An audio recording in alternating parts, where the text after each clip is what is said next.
So ayan guys, yung video naman na ito ay kung sakasakali kayo po ay nag-hand wash kayo, tapos naglagay kayo ng downy dyan, no?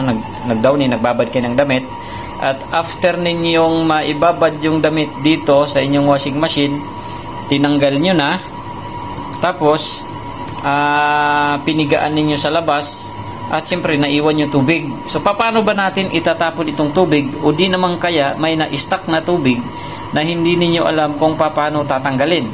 So ang gagawin natin, ayan, may tubig, nakikita nyo naman, para matanggal yan at maitapon. So ang gagawin natin, ganito lang, i-on siyempre natin ito, i-side ulit natin kasi may ilaw. Ayan, i-on natin. Tapos dito sa washing cycle, again, ito po ay Samsung EcoBubble Digital Inverter pa rin. So kahit saang washing machine applicable to guys, pwede itong gumana. So ngayon, pipindutin lang natin itong washing cycle hanggang umabot ng rinse and spin ulit. So pagdating ng rinse and spin, iilaw ho itong rinse tsaka spin. So hindi na natin kailangan itong rinse. So ito rinse. So hindi na natin kailangan, kasi ang gusto lang naman natin, itapon natin itong tubig na nasa loob ng inyong mga washing. So ang gagawin natin, itong rinse button, pipindutin natin to hanggang sa ang ilaw ay mawala. So wala na. So ang gagawin natin, spin na lang ang natira, tsaka natin i-start. So titingnan natin kung matatapon ba ang tubig. Yan, naririnig ko na yung tubig na ayun. Nakikita nyo guys, meron talagang reflector sa nagre-reflect yung ilaw. Ayan, naririnig ninyo na nagre-reduce yung tubig. Subukan natin patayin yung ilaw. Ayun, nakikita nyo na yung tubig ay bumababa.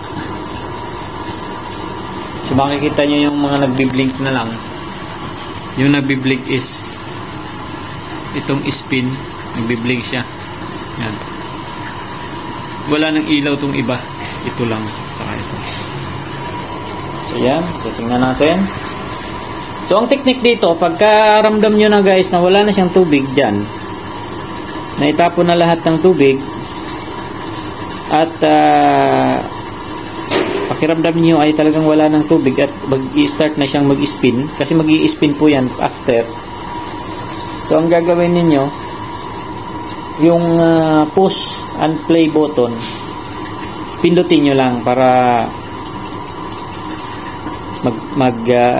stop siya. Ayan. Kaya wala na po siyang tubig, oh. Nakikita nyo. Ayan, wala na po siyang tubig. So pakikinggan din nyo yung drain, kasi tumutunog pa rin yan eh. Pag nahinto na yung tunog ng drain, ibig sabihin may motor kasi yung drain yan guys sa likod. Ayan, wala na. So ngayon, ang gagawin natin, bago siya mag-spin, pipindutin natin itong start button. So ayun, wala nang tubig. Ayan, hindi na po yan mag-i-spin ng diretso, kasi pinindot na natin itong push button. So pwede natin siyang patayin. So patayin na yung washing machine nyo, naitapon nyo na yung tubig dito. So yan lang guys, kasimple. Yan, Samsung EcoBubble Digital Inverter. Yun lang guys, thank you.